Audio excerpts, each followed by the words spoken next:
अस्सलाम वालेकुम नाज़रीन, प्रोग्राम न्यूज़ मेकर्स के साथ मैं हूं आपकी मेज़बान ज़रिया आरिफ। पंजाब में बुज़दार सरकार की तब्दीली का मामला एक बार फिर से सियासी अफवाहों का मरकज़ बन चुका है और ऐसे में सोशल मीडिया बिलखुसूस ट्विटर पर इस सिलसिले में वाज़ेह तौर पर बहस छिड़ चुकी है। हत्ता कि जहां से ये खबर मंजर आम पर आई वहीं से बुज़दार साहब के मुतबादिल चंद नाम भी मंजर आम पर आए हैं, लेकिन ये खबर सिर्फ एक कॉलम की हद तक अपनी अहमियत रखती है। यह हकीकत में पसे पर्दा बहुत कुछ चल रहा है। दूसरा ये कि ऑयल टैंकर्स एसोसिएशन की जानिब से आज मुतालबात मंजूर ना होने पर गैर मुअय्यना मुद्दत तक हड़ताल की कॉल दे दी गई है, जिसके तहत किसी भी शोबे को तेल की सप्लाई का अमल जारी नहीं रखा जाएगा। ये सूरत हाल इस बात की तरफ वाज़ेह इशारा कर रही है कि मुल्क में पेट्रोल का बहरान एक बार फिर से सर उठाने को है, लेकिन क्या हुकूमत इतनी सलाहियत रखती है कि इसे काउंटर कर सके? तीसरे सेगमेंट में शामिल करेंगे एक अहम इंकशाफ कि डीजी सिविल एविएशन का बयान यह है कि पाकिस्तान के किसी भी पायलट के पास जाली लाइसेंस नहीं, और इस खबर के बाद पालपा का यह रद्द अमल कि सिविल एविएशन ने उनके मौक़िफ़ की तस्दीक कर दी। लेकिन उस हजीमत का क्या जो गुलाम सरवर खान साहब के बयान के बाद पाकिस्तान को उठाना पड़ी? क्या आज का इंकशाफ PIA की खोई हुई इज्जत को बहाल करने में कुछ मददगार साबित होगा? इस पर बात करने के लिए प्रोग्राम में हमारे साथ मौजूद होंगे तज्ज़ियाकार lieutenant general retired Abdul Shoaib साहब। जनरल साहब बहुत शुक्रिया अपना वक्त देने के लिए। सीनियर सहाफ़ी तज्ज़ियाकार नासिर चौथाई साहब भी प्रोग्राम में हमारे साथ शामिल गुफ्तगू होंगे। एंकर पर्सन और तज्ज़ियाकार अनिका निसार साहबा हमें ज्वाइन कर रही हैं। सहाफ़ी तज्ज़ियाकार रज़ा रूमी साहब भी हमारे साथ मौजूद होंगे और मुज़म्मिल सोहरवर्दी साहब तज्ज़ियाकार हैं, सहाफ़ी हैं, आप भी हमारे साथ शामिल गुफ्तगू होंगे। तो सबसे पहले बात करते हैं उस सियासी हलचल के हवाले से जो कि एक बार फिर से पंजाब में होती हुई दिखाई दे रही है। अगर हम खबरों की बात करें तो मुल्क में वज़ीर आला पंजाब उस्मान बुज़दार की तब्दीली की अफवाहें एक बार फिर से गर्दिश कर रही हैं और इस बार मुतवक्को वज़ीर आला के नाम भी चल रहे हैं, लेकिन ताहाल इस हवाले से वज़ीर आज़म में किसी और अहम शख्सियत ने तरदीद नहीं की है इन नामों के हवाले से या फिर इस किस्म की अफवाहों और खबरों के हवाले से। ताहम वज़ीर आला पंजाब सरदार उस्मान बुज़दार साहब के तब्दील होने की अफवाहों में क्या कोई सदाकत हो सकती है? इस पर हम बहस कर लेते हैं। नासिर चौथाई साहब, ना सिर्फ ये खबर सामने आई कि ऐसा हो सकता है, बल्कि ये भी सामने आया कि वो कौन से चंद नाम है जिन पर गौर किया जा रहा है। प्रायोरिटी पर PTI से ही एक नाम है जिसके बारे में यकीनी तौर पर आप भी जानते होंगे, तो बताइएगा इस खबर में सदाकत नजर आ रही है आपको? असल में फुलझड़ियाँ होती हैं और कोई ना कोई शोशे होते हैं। अब्दुल अलीम खान की प्राइम मिनिस्टर से मुलाकात के बाद फौरी बाद ये खबर आ गई कि उस्मान बुज़दार जा रहे हैं। अच्छा, आज कमाल ये हुआ कि गवर्नर पंजाब किसी और काम से गए थे प्राइम मिनिस्टर के पास। अच्छा, UK 8 के हवाले से गए थे। उसके सोशल मीडिया पर और कई चैनल्स पर ये बात शुरू हो गई कि वो तब्दील हो रहे हैं। मेरा ख्याल है तब्दीली नहीं है अभी कार्ड्स के ऊपर। यानी इससे अच्छा ताबेदार, वफादार, आपका मुखलिस कौन मिलेगा प्राइम मिनिस्टर को? प्राइम मिनिस्टर ने देख के तो रखा है ना, वरना तो किसी को भी रख देते हैं। वो लाहौर से रख देते, बड़ा पॉपुलर होता है बंदा लाहौर वाला, लेकिन डेरा गाजी खान से रखा जब पानी भी नहीं पीने का। कल मैं पैकेज देख रहा था, एक रिपोर्ट देख रहा था कि जो पानी आ रहा है उनके इलाके में इंतहाई गंदा पानी है और NGOs वहाँ पर कुएँ लगा रहे हैं साफ़ पानी के। तो ये तो सूरत हाल है पंजाब की। तो अब बात यह है कि शोशा है, फुलझड़ी है, उस्मान बुज़दार कहीं नहीं जा रहे, उनका मुताबादिल फ़िलहाल कोई नहीं है। और अगर कोशिश की गई तो मुझे ख़दशा है कि पंजाब की जो असम्बली है उसमें बगावत न हो जाए, क्योंकि उस्मान बुज़दार कुछ काम कर चुके हैं, कुछ ऐसा पक्का काम कर चुके हैं वो कि अब वो वाले उस्मान बुज़दार नहीं है जिन्होंने हल्फ उठाया था। अब हल्फ याफ्ता हैं, अब वज़ीर आला हैं, अब बेहतरीन आप देखिए ना दौरों पर हैं, पैसे बांट रहे हैं सूबों को, 1 अरब तुम्हारे, 2 अरब तुम्हारे, 4 अरब तुम्हारे, बांट लो। ज़्यादा चले गए, मसला ही नहीं है, उन्हें कोई फिक्र नहीं है। लाहौर के किले की फिक्र नहीं उस्मान बुज़दार को। किला मजबूत है, जैसे ने कहा था नवाज शरीफ के बारे में, ये किला मजबूत है। तो मुझे तो डर है कि आने वाले वक्त में ये नवाज शरीफ ना हो।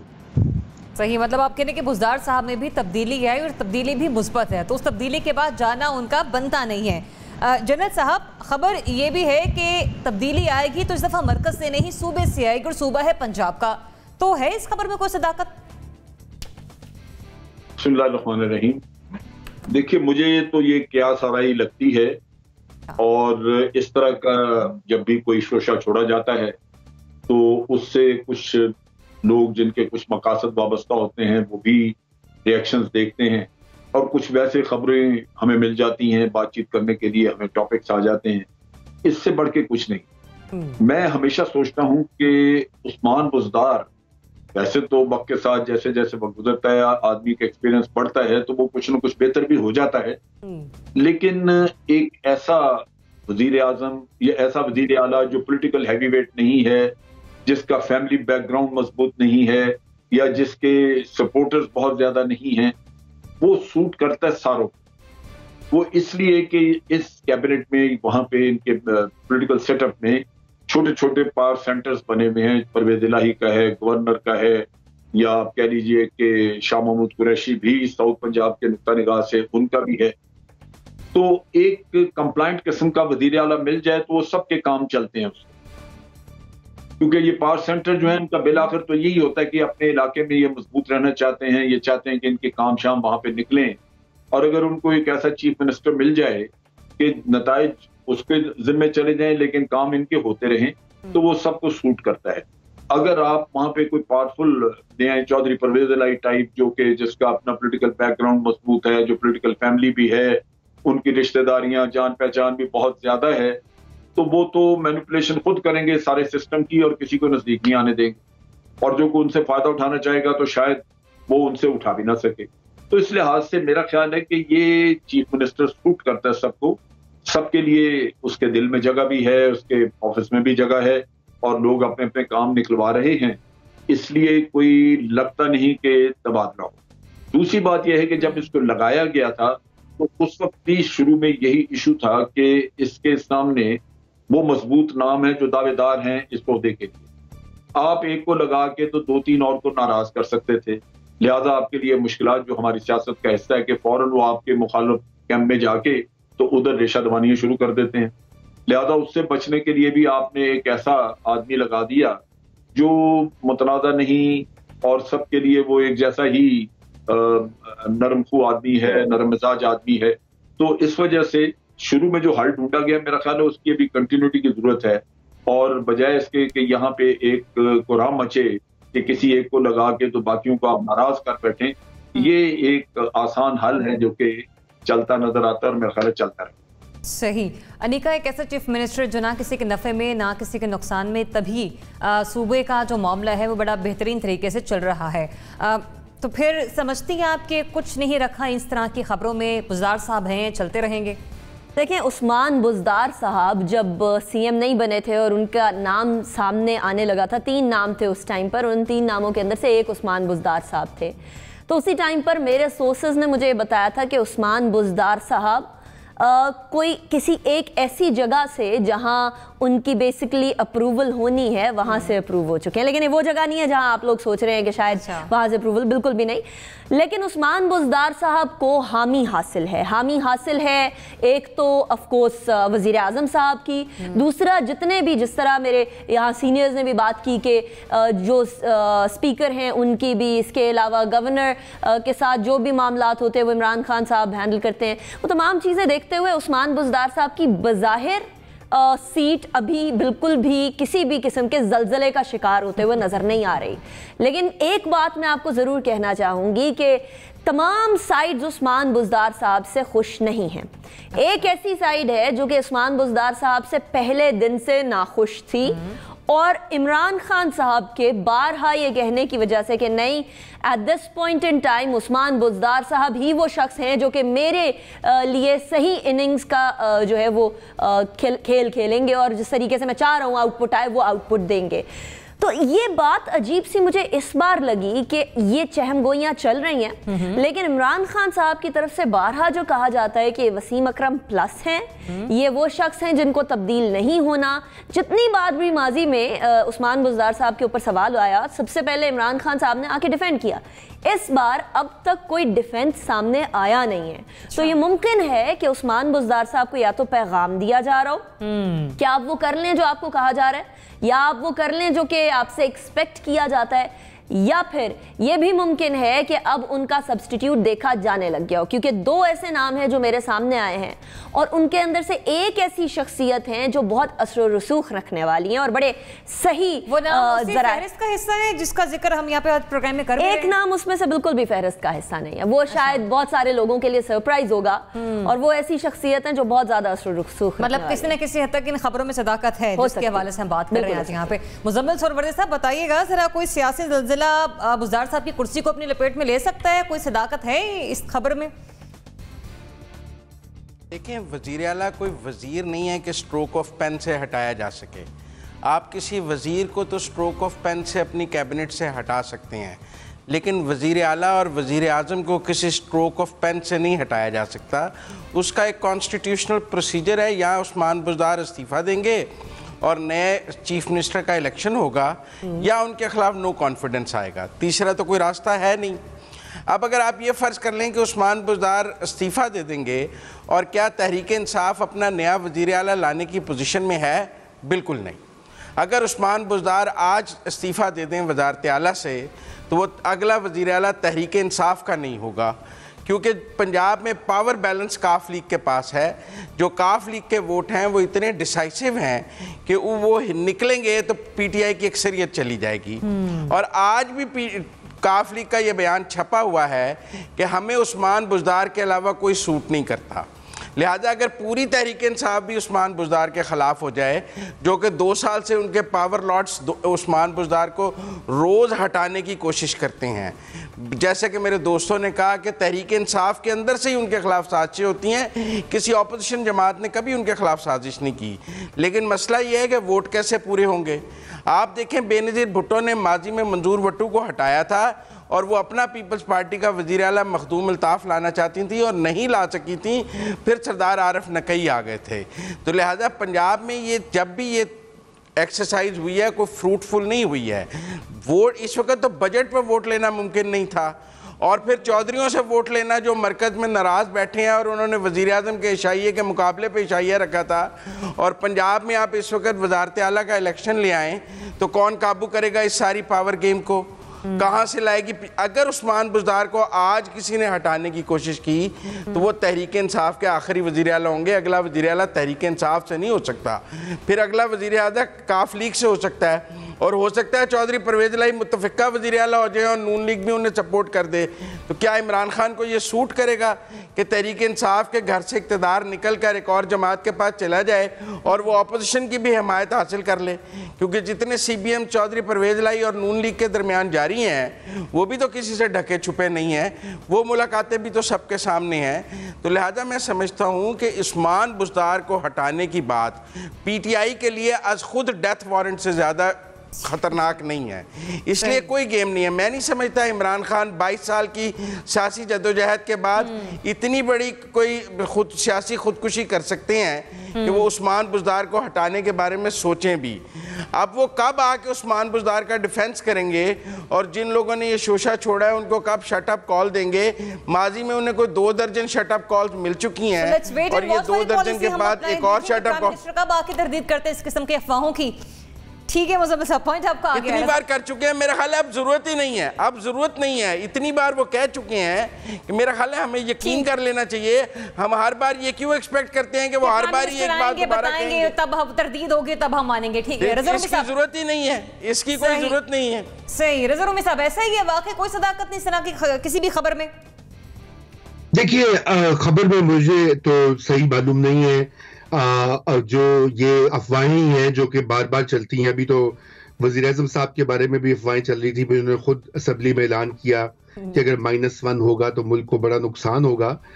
तो वाकया ये है कि उस्मान बुज़दार साहब जो हैं वो PM इमरान खान उनको लाए थे बहुत उम्मीदों और तवक्कुआत के साथ। उनका ये ख्याल था कि जो साउथ पंजाब से, और जैसे अभी NBC ने कहा, एक गरीब इलाके से जहाँ पानी भी नहीं है, बिजली भी नहीं है, तो कुछ वो फ़र्क चीज़ करना चाह रहे हैं। तख्ते लाहौर की जो रवायती हेजिमनी है पंजाब पे, वो उसको तोड़ना चाह रहे हैं।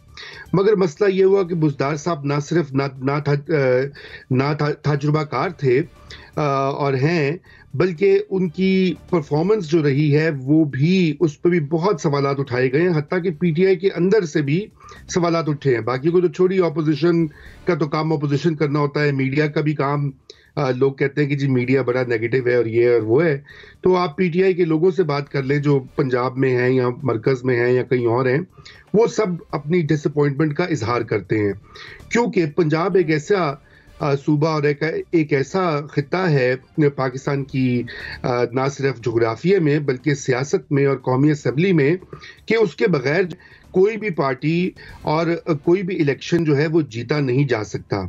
लेकिन जो अब हालात कर दिए हैं बुज़दार साहब की हुक्मरानी ने और उनके अंदाजे हुक्मरानी ने, उससे पीटीआई का तो यकीनन कोई जो है पॉजिटिव चांस नहीं है अगले इलेक्शन में दोबारा जीतने का। तो क्योंकि इसमें शहबाज शरीफ की जो एडमिनिस्ट्रेशन थी उसने एक बहुत ऊंचा स्टैंडर्ड या बार रखा हुआ था और वो लोगों को एक आदत पड़ गई हुई थी काफी सालों से। अब उन्होंने देखा कि ये वाला वज़ीर आला तो बिल्कुल ही मंजर से गायब है। अब सवाल ये कि उनको रिप्लेस करना है या नहीं करना। रिप्लेस करना जो है वो आसान नहीं है। उसकी वजह यह है कि पंजाब असम्बली में PMLQ सबसे बड़ी इत्तेहादी है और उसकी मदद से PTI को वज़ारत आला मिली है। और जहां तक पहले इतलात थी कि PMLQ उस्मान बुज़दार साहब की हिमायत भी कर रही थी और उनको बैक भी कर रही थी, क्योंकि उनके लिए काम आसान होता है एक कमज़ोर वज़ीर आला से अपने काम निकलवाना और उसको मैनिपुलेट करना आसान हो जाता है। तो बात यह कि अगर कोई तब्दीली की बात हुई तो जैसे अभी यहाँ कहा गया, तो फिर ये तो बहुत बड़ा पेंडोरास बॉक्स खुल जाएगा और शायद PTI के हाथ से वज़ारत आला ही निकल जाए। इसलिए मुझे नहीं लगता कि बुज़दार साहब को की तब्दीली होगी इतनी आसानी से, अनलेस कि PMLQ जो है उसके साथ कोई मायदा या कोई डील हो चुकी है या PMLQ को भी इशारा मिल गया है जहां से PMLQ इशारे देती है। बुज़दार साहब कहीं नहीं जा रहे। मुजम्मिल साहब ने भी फरमाया, आ रही मुजम्मिल साहब आपकी तरफ ही, लेकिन सिर्फ एक खबर यहाँ पे छोटी सी ऐड कर दूं कि शिबली फराज साहब ने अभी रिसेंटली एक ट्वीट की है और अपनी ट्वीट में उन्होंने वजाहत दे दी है कि वज़ीर आला पंजाब सरदार उस्मान बुज़दार साहब कहीं नहीं जा रहे। इस किस्म की अफवाहों में कोई सदाकत नहीं है। अभी अभी उन्होंने ट्विटर पर यह पैगाम जो है वो जारी किया है। मुजम्मिल साहब आप कुछ कहना चाह रहे हैं? देखें, यहाँ 2 दफ़ा कहा गया कि वो उस इलाके से हैं जहाँ पानी नहीं है। उस्मान बुज़दार का ताल्लुक तौंसे से है और वहाँ का लिटरेसी रेट 92% है, जो पंजाब में कहीं मैच नहीं करता। लोग ये भूल जाते हैं कि वो एक ऐसे इलाके से हैं जहाँ उनके वालिद 3 दफ़ा MP रहे और 92% कोई गूगल में जाके चेक कर ले लिटरेसी रेट है। जहाँ तक परफॉर्मेंस की बात है वो ये है कि पंजाब में 9 बड़े हॉस्पिटल बन रहे हैं, हर ज़िले में यूनिवर्सिटी बन रही है। पंजाब की कारकर्दगी मरकज़ से बेहतर जा रही है। ये हमारे यहाँ चूँकि देखा एक डिफरेंट, कोई स्कैंडल नहीं है। ये चीनी, आटा और ये जो हवाबाजी और ये सारे स्कैंडल हैं, ये तो मरकज़ी हुकूमत के हैं। पंजाब से क्या स्कैंडल आया अभी तक? मेरे ख्याल में एक स्कैंडल फ्री हुकूमत है और उसकी परफॉर्मेंस मरकज़ से बहुत बेहतर है, लेकिन देखने की आँख चूँकि मुख्तलिफ है, लिहाजा दोस्तों को नज़र नहीं आता। ठीक है, देखने की आंख मुख्तलिफ है, ज़ाविये मुख्तलिफ हैं। आप लोग के एनालिसिस आंख है, लेकिन सबसे ज्यादा इंपॉर्टेंट यहाँ पे शिबली फराज साहब का ट्विटर पैगाम जो था वो ने आप लोगों के तमाम एनालिसिस की तस्दीक कर दिया। तो रोमी साहब क्विकली एड योर कमेंट फिर मैं ताकि नेक्स्ट सेगमेंट की तरफ जा सकूं। जी, मैं सिर्फ इतनी बात ये कह रहा हूँ कि देखिए, मरकज से अगर कंपेयर कर रहे हैं तो वो कंपैरिजन तो बिल्कुल नहीं बनता, क्योंकि मरकज की तो कारकर्दगी इस कदर सिफर है कि उससे तो हर सूबाई हुकूमत की बेहतर है, सिंध की भी बेहतर है उस लिहाज से। तो वो कंपैरिजन नहीं बनता। और दूसरी ये बात है कि पंजाब का जो वज़ीर आला होता है, देखिए ये ना भूलिए कि उसको कमज़ोर इसलिए या काबिल एतबार रखा जाता है क्योंकि इसकी भी एक तारीख है कि वज़राए आज़म जो होते हैं वो इनसिक्योर हो जाते हैं कि पंजाब का वज़ीर आला जो है वो कहीं उनसे आगे ना निकल जाए। बस यही बात मैंने कहनी थी। NBC please add your comment. हाँ, मैं मुजम्मिल साहब की बात से बड़े तक इत्तफाक करता हूँ तौसा के बारे में, लेकिन स्कैंडल कोई नहीं है, इससे इख्तलाफ करता हूँ। FIA की रिपोर्ट है चीनी के बारे में, चीनी सब्सिडी के बारे में, वो पढ़ लीजिए, आपको अंदाजा हो जाएगा वहाँ क्या हुआ था। चले, एनालिसिस के लिए तो मेरे पास यहाँ पर 5 तज्जियाकार होते हैं, लेकिन मैंने शिबली फराज साहब की भी एनालिसिस शामिल कर ली और नो के ऑप्शन के साथ कि बुज़दार साहब कहीं नहीं जा रहे। उन्हीं के ट्विटर पैगाम के साथ इस सेगमेंट में क्लोज आगे बढ़ते हैं। बात करते हैं ऑयल टैंकर्स कॉन्ट्रैक्टर्स की, जिन्होंने आज से गैर मुय्यना मुद्दत तक के लिए हड़ताल की कॉल दे दी है और कहते हैं कि हवाई जहाज़ों, पेट्रोल पंप समेत किसी भी शोबे को तेल की सप्लाई नहीं की जाएगी। अच्छा, जो उनके जो 2 मुतालबात हैं वो जरा मैं यहाँ पे एक्सप्लेन कर दूं। पहला वो ये कह रहे हैं कि सूबाई सर्विस और टोल टैक्सेस को फिलफौर खत्म किया जाए। 1 नवंबर 2019 से अब तक किरायों में किसी किस्म का इजाफा नहीं हुआ, लिहाजा उन किरायों में इजाफा भी किया जाए। ये उनके मुतालबात है। मैं सवाल की तरफ बढ़ूंगी कि जिस किस्म के मुतालबात उनके जानिब से मंजर आम पर आए हैं और जिस तरह से उन्होंने आज गैर मुय्यना मुद्दत तक की हड़ताल की कॉल दे दी है, क्या हुकूमत आने वाले इस बहरान को काबू कर सकेगी? यहाँ पर नासिर भाई चौकताई साहब, इन्होंने तो कॉल दे दी और हमने माजी के बहरान में देखे हुकूमत ने किस तरह उसने काउंटर किया। ये जो बहरान सर उठा रहा है, हुकूमत इसको काउंटर कर लेगी? देखिए, पीछे आपको जाना पड़ेगा थोड़ा सा कि इनको किस बात की बिटरनेस है। शीरी जिना कॉलोनी है हमारे कराची में, वहाँ इनका ट्रक का अड्डा था, वो हाई कोर्ट के हुक्म पर हटाया गया और बिल्कुल सही हटाया गया और बार बार हाई कोर्ट ने कहा कि अब तक नहीं हटा, अब तक नहीं हटा, तो इनको वहाँ से हट के जाना पड़ा। एक और जगह पर इनको ट्रक का अड्डा दिया जा रहा है, टैंकर्स का अड्डा, सॉरी। अब इनका मसला ये है कि पिछली बार भी उन्होंने स्ट्राइक की थी, उससे पहले भी स्ट्राइक। हमारे मुल्क के अंदर ब्लैक मिलर्स जो हैं वो हड़ताल करते हैं, मतलब शॉपिंग मॉल्स की माफिया है जो कहती है 7 बजे से नहीं, हमें 12 बजे तक का टाइम दो शॉपिंग के लिए। ट्रांसपोर्ट माफिया है हमारे यहाँ गंदम की माफिया है, हमारे यहाँ चीनी की माफिया है, हमारे यहाँ ज़रूरियात ज़िंदगी की माफिया है। टमाटर कम कर देती है, आलू कम कर देती है, आलू की सप्लाई रोक लेती है, ये तेल की सप्लाई रोकेगी। अब जब ये तेल की सप्लाई रोकेगी तो मुतालबात क्या हैं? इनके मुतालबात ये है कि इनकम टैक्स जो 3% कर दिया गया है वो 1% कम किया जाए, टोल टैक्स ख़त्म कर दिया जाए। अब मुझे आप बताएं, जो सड़कें इस टैक्स पे चल रही हो उनको आप कैसे ख़त्म कर सकते हैं? मुझ पर आता है, छोटी गाड़ी पे आता है, बड़ी गाड़ी पे आता है, सिवाय सरकारी गाड़ियों के, तो वो ख़त्म कर दिया जाए। उनको वाइट ऑयल की जो पाइपलाइन बन रही है उसमें उनको इन्वेस्टमेंट का इख्तियार दिया जाए। ये तो कमाल की बात है कि जनाब हम इन्वेस्टमेंट करेंगे वाइट ऑयल की पाइपलाइन में। तो ये इनके मुतालबात हैं। उसके बाद बातचीत शुरू होगी, फेडरल गवर्नमेंट भी आएगी, लेकिन ये बात है कि अगर 1 दिन की भी हड़ताल करते हैं ये, तो शायद 2 दिन का कैद पड़ जाए पेट्रोल का आगे के इलाकों में, लाहौर, पेशावर और आगे के इलाकों में। और अगर ज़्यादा लंबी स्ट्राइक होती है तो ज़्यादा लंबा मसला है। इसमें एनएलसी को आगे आना चाहिए। जनरल साहब के बारे में उनकी क्या पोजीशन है? पहले भी उन्होंने स्ट्राइक्स नाकाम बनाई हैं, ऑयल टैंकर्स की पहले भी नाकाम बनाई है, अब भी नाकाम बना सकते हैं। और मेरा ख्याल है इनसे लॉजिकल बात की जाए, लॉजिकल बात बिल्कुल की जाए कि अगर आप किराए में इजाफा चाहिए तो क्यों चाहिए, कब से इजाफा नहीं हुआ? कहते हैं 2019 से इजाफा नहीं हुआ, तो 2019 के बाद तो पेट्रोल की आपने मुझे हालात समझा दिए ना। यहाँ पे मैं ये कह रही हूँ कि ये जो मुतालबात हैं हुकूमत मानकर चलती आगे, मतलब ये नहीं कि करती 48 घंटों के अंदर अंदर कुछ ना कुछ, या फिर ये एक बार फिर से अवाम को जलील होना पड़ेगा, ख्वार होना पड़ेगा? नहीं, मेरे ख्याल हुकूमत इस पर बात कर लेगी, हो जाएगा मसला। जनरल साहब, देखिए बात यह है कि ये हड़तालें पहले भी करते रहे हैं, टैंकर्स वाले कई दफा हुई, और जब भी इनके ऊपर कोई टैक्स लगता है या कोई टोल टैक्स वगैरह में इजाफा होता है तो ये हमेशा हड़ताल करते हैं। पेट्रोल की कीमत बढ़ती है तो ये इंसिस्ट करते हैं कि जी हमें किराए बढ़ाने दें। ये मसला तो इनका रहा है और हर दफा बातचीत के जरिए फिर रिजॉल्व होता रहा है। अब चीज ये है कि अब भी हुकूमत बातचीत तो करेगी, लेकिन ये जो आप बात कर रही थी कि अवाम जलीलो ख्वार होंगे, वो तो होंगे, क्योंकि ये बातचीत का नतीजा कोई निकलेगा जाके 2-3 दिन में जाके, और 2-3 दिन के अंदर अंदर आप देखिए कि तरसील का इशू जो है वो कहाँ पहुंच जाएगा। लोगों के पास पेट्रोल वगैरह नहीं होगा और जिंदगी मफलूज हो जाती है इस चीज की वजह से। उनको भी पता है, ये जो अभी एनबीसी कह रही थी ब्लैकमेलर है, ब्लैकमेलर इसीलिए कि उनको पता है कि हुकूमत के ऊपर रिवर्स प्रेशर आएगा अवाम की तरफ से कि जनाब आपने ये इनके साथ मामला फहमी नहीं की जिसकी वजह से आज हमारी जिंदगी मफलूज है, तो ये फिर उनकी बात सुनेंगे। तो इस वजह से ये एक ऐसा मसला है जहां पे हुकूमत को भारसूरत बात करके जल्दी कोई ना कोई फैसला करना होगा।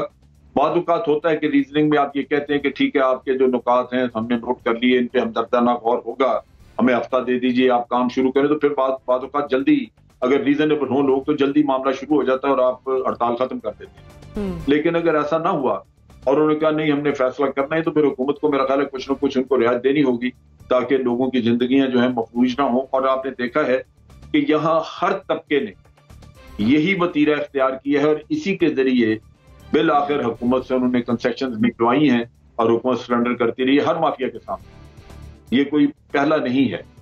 तो अगर ये मतलब एक हमारे कि हुकूमत काउंटर इस तरह से करेगी कि सरेंडर करेगी बजाय इसके कि मजीद कोई दरमियानी रास्ता निकाला जाए, और बहरान इस बार उस तरह से हम नहीं देखेंगे। अगर अवाम कुछ दिनों के लिए मुश्किलात बर्दाश्त करने के लिए तैयार हो, तो जो एनडीसी कह रहे हैं, जो हमारी एनएलसी है वो इसका बोझ ले सकती है। एनएलसी का सारा जो है वो डाइवर्ट कर देंगे इधर टैंकर्स वगैरह, तो वो अपना काम करेंगे और दुनिया में सप्लाई, लेकिन उससे ये ऑर्गेनाइज करते करते आपको 4-5 दिन लग जाएंगे, 3-4 दिन लग जाएंगे। तो अगर लोग वो, लेकिन इसमें फिक्र यही मसला यही होता है कि लोग बड़ी जल्दी हिम्मत हार जाते हैं। आफ्टर ऑल एक जिंदगी का निजाम है जो चल रहा होता है, उसमें ताकल आता है तो आप घबरा जाते हैं कि पता नहीं कब तक ये होगा। तो इस वजह से पॉसिबिलिटी यही है कि हुकूमत कोई ना कोई इनसे मामला फहमी करेगी और कुछ ना कुछ रियायतें देगी ताकि काम आगे चलता है। मुज़म्मिल साहब, जनरल साहब ने कहा कि अवाम हिम्मत हार जाते हैं। अगर अवाम इस मुश्किल की घड़ी में चलें साथ, तो शायद हुकूमत को भी मौका मिल जाए इन लोगों से अपनी बात मनवाने का। अवाम ने तो ख्वारी तब भी काटी थी जब पेट्रोल सस्ता हुआ था, हम भी उसी ख्वारी की बात कर रहे हैं कि अगर एक बार फिर से होना शुरू हो गई तो ये बहरान सर उठाएगा, और तो हुकूमत इसको काउंटर करेगी, इस पर काबू पा सकेगी।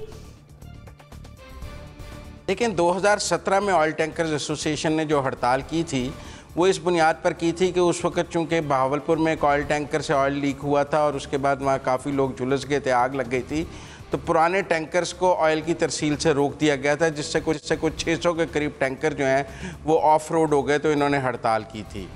लेकिन मैंने उसकी डिटेल्स बाद में स्टडी की तो हुकूमत ने अपनी बात पे कायम रही और पुराने टैंकर्स को सड़क पर नहीं आने दिया गया था और इन दी एंड गवर्नमेंट की बात प्रिवेल की थी।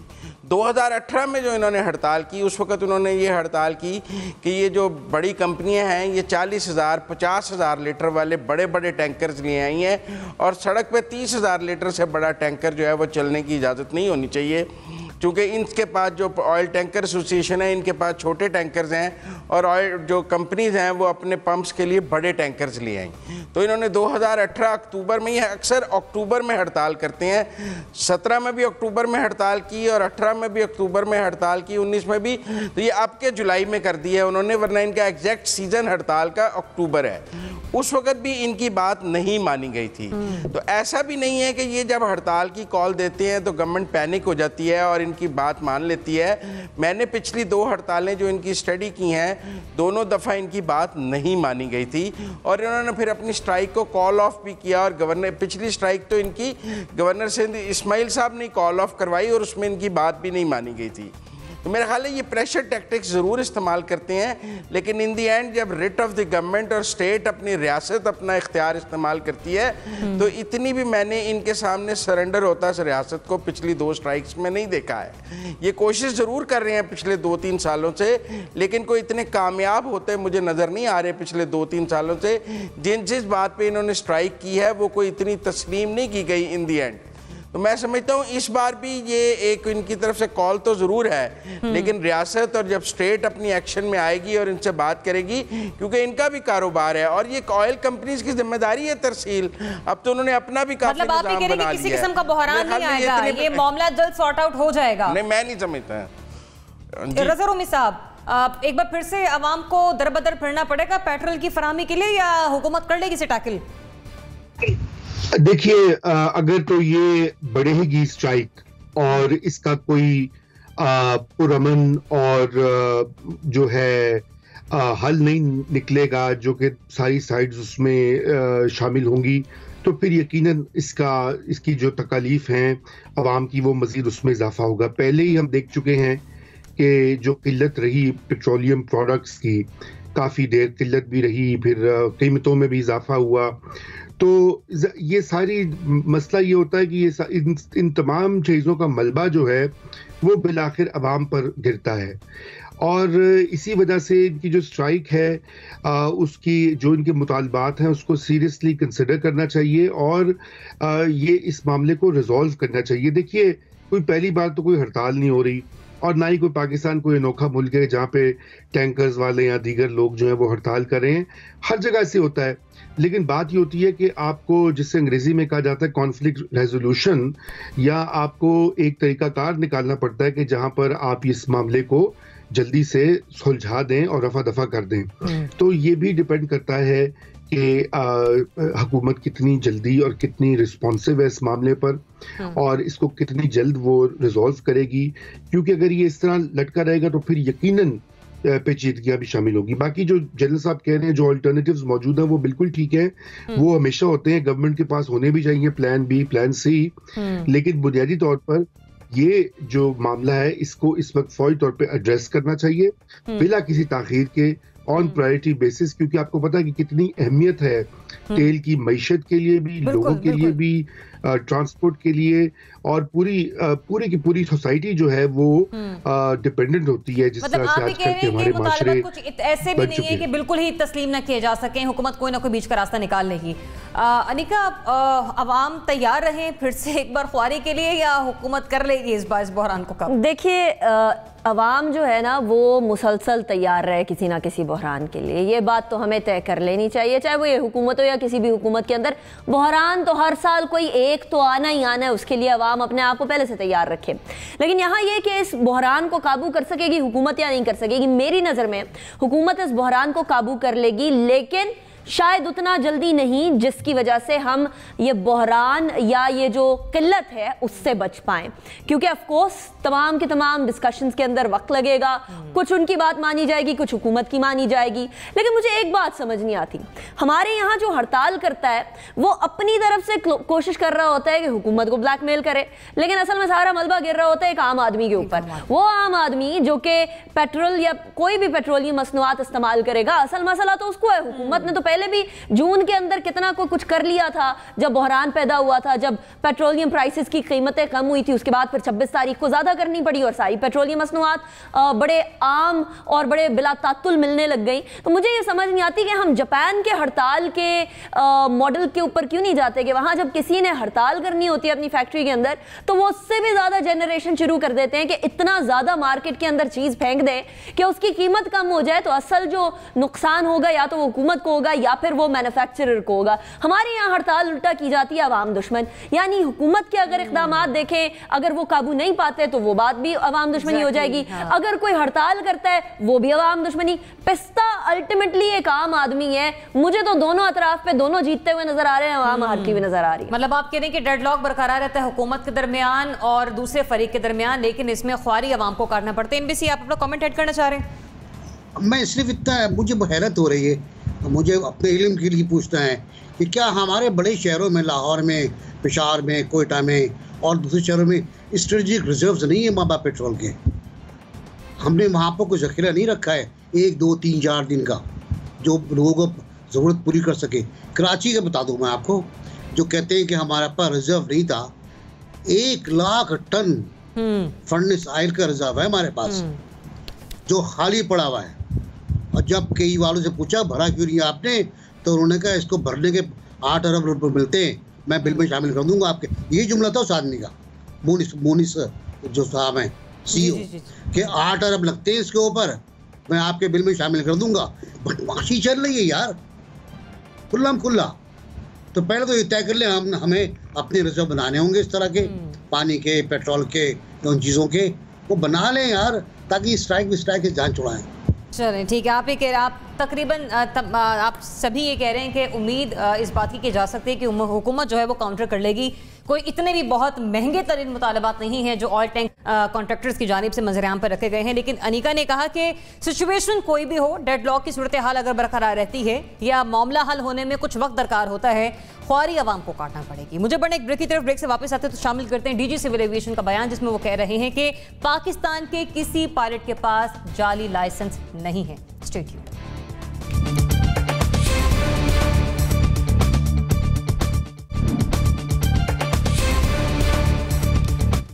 Welcome back. नाज़रीन, डीजी सिविल एविएशन ने इंकशाफ किया है कि पाकिस्तान के किसी भी पायलट के पास जाली लाइसेंस नहीं है। उनका कहना है कि जिन पायलट्स के इम्तिहानात में कुछ तजादात और मसाइल मौजूद हैं उन्हें मुश्तबा करार देकर ग्राउंड कर दिया गया और उनसे वजाहत तलब कर ली गई है।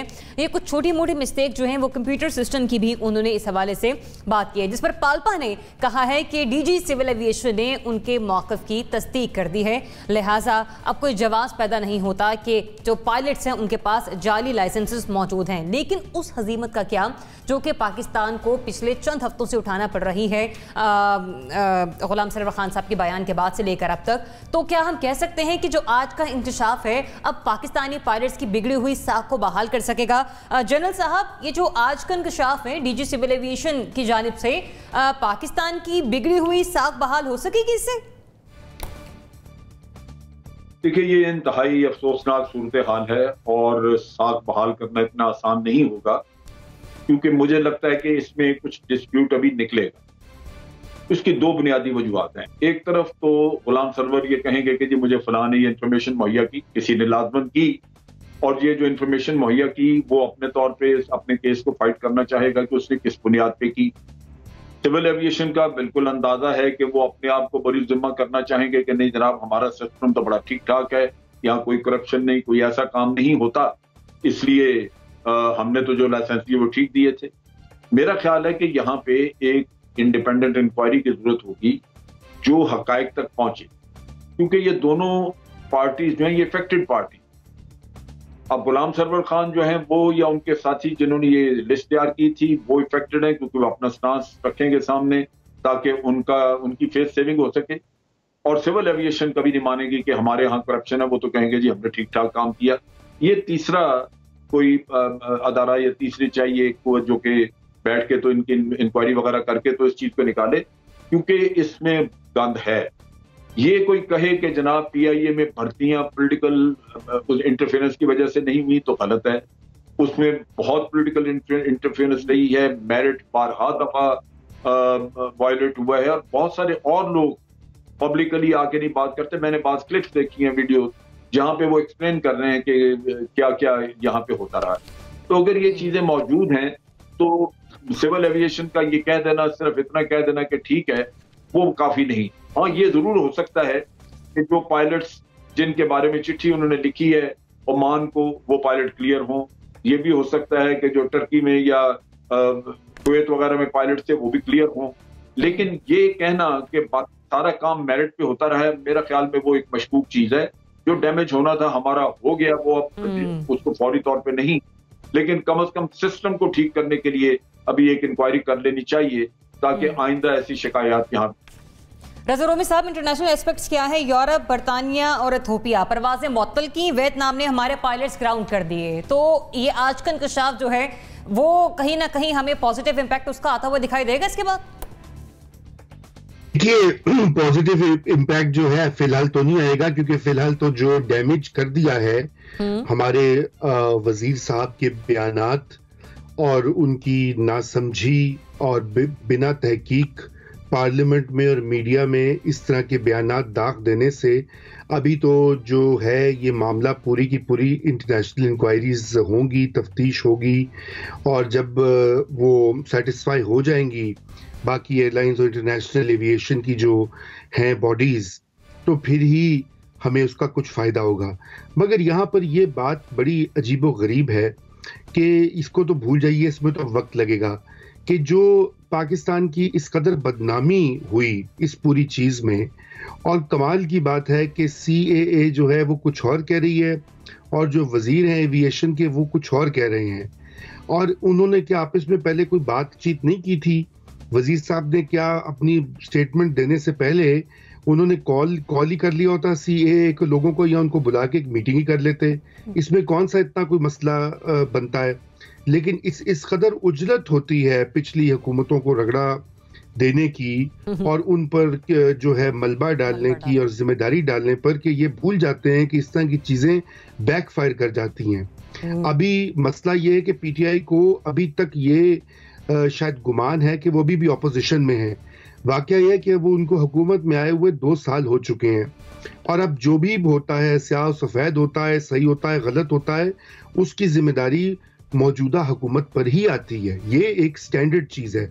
शुरू के 8-10 महीने होते हैं, 6 महीने होते हैं, उसमें आप कहते हैं कि जी बड़े बुरे हालात हैं, चोर डाकू ने हमें यहाँ लगा दिया। अब 2 साल के बाद ये मुमकिन नहीं है। तो ये पूरी चीज जो है, और आप देखें कि इससे हमारे जो बेचारे पायलट्स हैं उनके साथ क्या जुल्म हुआ है। आई मीन नेशनल एयरलाइन का तो भट्टा बैठ गया ना, हाँ। सारी जगह ग्राउंड हो गई, यूरोप में, अमेरिका में, इथियोपिया और वियतनाम। मतलब ये दिन भी आना था कि इथियोपिया पाकिस्तान को बता रहा है कि मतलब जी आप आप कह रहे हैं कि वक्त दरकार है आ नहीं सकती। इस मामले पर कोई भी मुस्बत पेशरफ सामने आने पर फिलहाल ये आज या कल के बयान कुछ नहीं। एक कमेंट, जी एक कमेंट, सॉरी। देखिए, बात यह है कि मैं बहुत मुख्तसर बात करूंगा। इस सारे वाकये के बाद इमरान खान साहब जो एहतसाब की बात करते हैं और पीटीआई और उनके जो सपोर्टर्स हैं हर वक्त एहतसाब की बात करते हैं, तो अब वक्त है वो अपने इन वजीर साहब का एहतसाब करें या CAA का एहतसाब करें। दोनों में से जो गलत कह रहा है फौरी तौर पर उनके खिलाफ कार्रवाई होनी चाहिए, क्योंकि ये मजीद हम इस तरह की ब्लंडर्स जो हैं और गुफा ये मुल्क मुतहम्मिल नहीं हो सकता। बस इतनी सी बात है। NBC। अब एहतसाब की बात रूबी साहब कर रहे हैं, तो एहतसाब तो यहाँ एक तरफा होता है, ये तो आपको पता है, रूल ऑफ द गेम ये है कि एहतसाब एक तरफा होगा। मुतसिब तूने तो देखे होंगे कैसे होते हैं वो ख़त जिनका जवाब आता है। तो बाज़ ख़त बैरंग होते हैं। जनरल साहब ने कहा कि भर्ती हुई, सियासी भर्ती बिल्कुल हुई, एडमिट, मैं तस्लीम करता हूँ, लेकिन यूरोप को इससे कोई ताल्लुक़ नहीं, UAE को इससे कोई ताल्लुक़ नहीं, इथियोपिया को इससे कोई ताल्लुक़ नहीं, अमेरिका को इससे कोई ताल्लुक़ नहीं। क्या आपने सियासी भर्तियाँ की? वो कहते हैं आपका वज़ीर कहता है कौमी असम्बली के ऐवान पर पर्चियाँ हिला हिला कर रक़्स करता हुआ कि मेरे पायलट जालसाज है, मेरे पायलट फेक है, मेरे पायलट धोखेबाज है, और फिर साथ ही कहता है कि जहाज़ गिरा दिया हमारा। तो अब बात तो ये है कि जब वज़ीर कह रहा है तो उसके बाद अगर प्राइम मिनिस्टर तरदीद करे तो बात बनती है। सिविल एविएशन वाले बेचारे जिन्होंने गलत फीड किया होगा वज़ीर को, वो पर्चियाँ लिख के दी होंगी, अब वो कह रहे हैं ऐसा नहीं है, कंप्यूटर के कुछ मसाइल आ गए थे, इससे मसला भी हल नहीं होगा। मसला तो जब हल होगा कि जब आप वो किसी को अंजाम तक पहुंचाएं। ये बहुत बड़ा वाक़या है। इस वाक़े ने आपकी हवाबाजी की जो जड़ें उनको हिला दिया है। ओरिएंट एयरवेज ने जो बुनियाद रखी थी पाकिस्तान में एक बेहतरीन एयरलाइन की, उसको तबाह कर दिया गया है। इस एयरलाइन के स्लोगन फैज़ साहब और जड़े बुखारी ने लिखे थे, और जॉन एफ कैनेडी की मिसेज ने वो आपको नारा भी दिया था, ग्रेट पीपल वाला। खैर उसको छोड़ें, बात ये कि हमने कहाँ खड़ा कर दिया PIA को, एक ऐसे मुकाम पर जहाँ पर मेरा ख्याल है मोगाडिशो की एयरलाइन भी नहीं है, सोमालिया की एयरलाइन भी नहीं है। हमने तो पाबंदी लगवा दी। अब देखिए, मैंने देख के बहुत जल रहा था, इत्तेहाद एयरवेज वाले आ रहे हैं पाकिस्तान, ब्रिटिश एयरवेज वाले आ रहे हैं पाकिस्तान, UAE वाले आ रहे हैं पाकिस्तान, हमारे मुसाफिरों को अपनी शराइत पे लेके जा रहे हैं। यानी ज़िल्लत की इंतहा हो गई ना। एक मतलब नावल था बहुत ज़िल्लतों के मारे लोग, तो हमारे साथ वही हो रहा है। हमारे ऑयल टैंकर स्ट्राइक कर रहे हैं, हमारे पास पानी नहीं है, बिजली नहीं है, हमारे लाइसेंस जाली है, हमारा वज़ीर कंफर्म कर रहा है। तो अब जब तक इसका वाकई एहतसाब नहीं होगा ऐसी सूरत हाल का, इन तमाम मसाइल का, उस वक्त तक आपका नाम क्लियर नहीं होगा। और यूरोप को आप शायद कन्विंस कर लें इस बात पर कि हमारे लाइसेंस गलत हो गया था, ये था वो था, हमारा वज़ीर गलत बोल गया था, पता नहीं किस कैफियत में था, तो गलती से कह गया था, वो शायद कर ले, लेकिन वो आप पर भरोसा अब नहीं करेंगे। अब PIA का भरोसा बड़ी मुश्किल से पूरा होगा। अनिका, देखिए, साख बहाल हो सकेगी या नहीं हो सकेगी, इस साख को बहाल होने में उतना ही टाइम लगेगा जितना टाइम हमें शायद साख खराब करने में लगा कितने सालों से। और ये जो आखिरी धक्का एविएशन के वजीर साहब ने मारा है ना, वो धक्का हमारे लिए फेटल साबित हुआ है। जब जिस दिन उन्होंने आकर पार्लियामेंट में सबके सामने ये कहा कि हमारे इतने पायलट जो हैं, 250 से ज़्यादा पायलट्स, वो तो फेक लाइसेंसेस के ऊपर है। मैंने उधर ही कोई दीवार ढूंढी कि मैं किसी दीवार में तो सर मारूं कि ये कह क्या रहे हैं और क्यों कह रहे हैं, और ऐसा किस चीज पे सोच कर, किस चीज के ऊपर बेस करके कह रहे हैं कि चलिए आपको लगता है कि आपके यहाँ कोई चीज गड़बड़ है और हतमी रिपोर्ट नहीं आई है, तो उस हतमी रिपोर्ट से पहले जो ज़िमनी रिपोर्ट आती है उसकी बेसिस के ऊपर सबके सामने अनाउंस मत कीजिए। अगर आपने अनाउंस करना है तो आप इन कैमरा सेशन बुलाइए और अवाम के नुमाइंदों के सामने वो बात अनाउंस कर दीजिए, अगर आपको बहुत ही ज़्यादा अनाउंसमेंट की जल्दी पड़ी है। लेकिन अब हुआ क्या है, सारी दुनिया के अंदर सुबकी तो हमारी हुई है कि देखिए जी इनके तो पायलट्स धोखेबाज होते हैं, इनके तो पायलट्स ऐसे हैं, इनके तो पायलट्स वैसे। हमारे दोस्त मुल्क मलेशिया जैसे मुल्क ने हमारे पायलट्स को ग्राउंड कर दिया है। सारे पायलट्स जिन्होंने मेहनत करके तगोदो करके भी लाइसेंसेस हासिल किए हैं और उनको अप टू डेट रख रहे हैं, उनको भी वही चीज फेस करना पड़ी जो कि शायद किसी फेक लाइसेंस वाले को फेस करना पड़ती। सबसे बड़ा मसला ये हुआ है कि पूरी दुनिया में एक इमेज चला गया है कि देखिए ठीक है इनके लाइसेंसेस फेक नहीं है, इनके लाइसेंसेस में मसला नहीं है, कंप्यूटर का इशू है। लेकिन अगर वजीर ये बात कर रहे हैं तो इसका मतलब ये है कि आज नहीं तो कल पाकिस्तान में इस तरह की कोई काम होने की पॉसिबिलिटी है, यानी वहां इतना करप्ट सिस्टम है कि आप फेक लाइसेंसेस बनवा सकते हैं।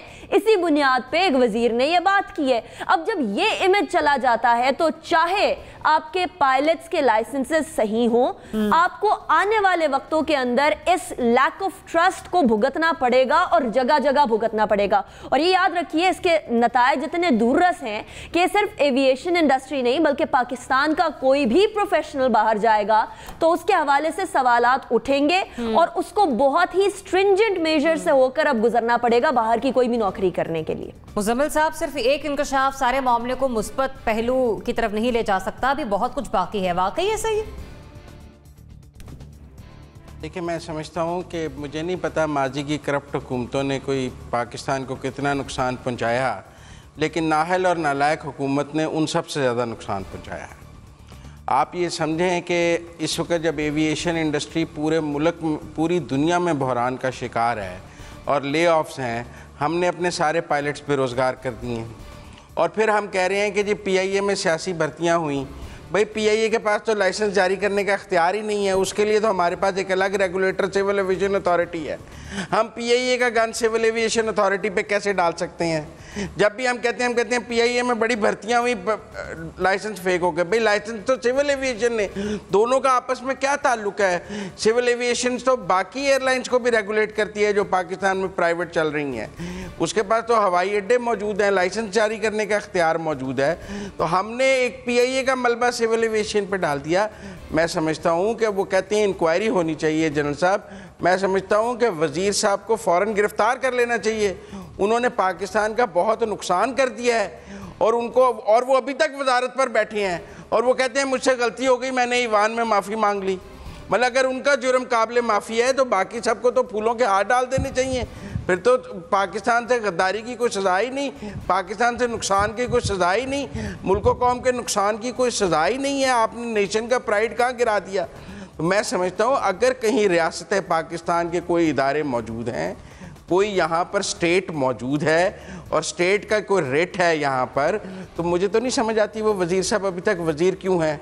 अगर प्राइम मिनिस्टर ने पाकिस्तान से वफादारी का हलफ उठाया हुआ है तो वो वज़ीर साहब अभी तक अपनी वजारत में कैसे मौजूद हैं? जितना बड़ा नुकसान हो गया है हमारा, वो नुकसान पूरा हो या ना हो, कम से कम उस वज़ीर साहब से तो जान छुड़ा लें। आज का जो सिविल एविएशन का बयान है, स्टेटमेंट है, वो अपने ही वजीर के खिलाफ उन्होंने दिया है ना। DG सिविल एविएशन ने वजीर सिविल एविएशन के खिलाफ आज बयान जारी किया है कि वजीर सिविल एविएशन जो थे वो गलत कह रहे थे और हम उनको डिसोन करते हैं। क्या कोई वजारत अपने वजीर को डिसोन कर सकती है? क्या ये निज़ाम हुकूमत पाकिस्तान में चल रहा है कि यहाँ पर आप कल को कहेंगे कि कैबिनेट सेक्रेटरी जो है वो प्राइम मिनिस्टर को डिसोन कर देगा, इंटीरियर सेक्रेटरी इंटीरियर मिनिस्टर को डिसोन कर देगा, कल को आप यहाँ पे कहेंगे कि जो फिनांस सेक्रेटरी है वो हफीज शेख साहब को डिसोन कर देगा। तो ये हुकूमत चलानी है हमने। हम मज़ीद मजाक बन रहे हैं अब दुनिया में कि हमारे यहाँ दो मतवाजी निज़ाम हुकूमत चल रहे हैं। हमारा DG सिविल एविएशन कुछ कहता है, हमारा वज़ीर हवाबाजी कुछ कहता है। जब तक शफाफ तरीके से एहतसाब जाता मामला ऐसा है कि अब हाथों की बांधी इस हुकूमत को दांतों से खोलना पड़ रही है। इजाजत दीजिए, अल्लाह हाफ़िज़।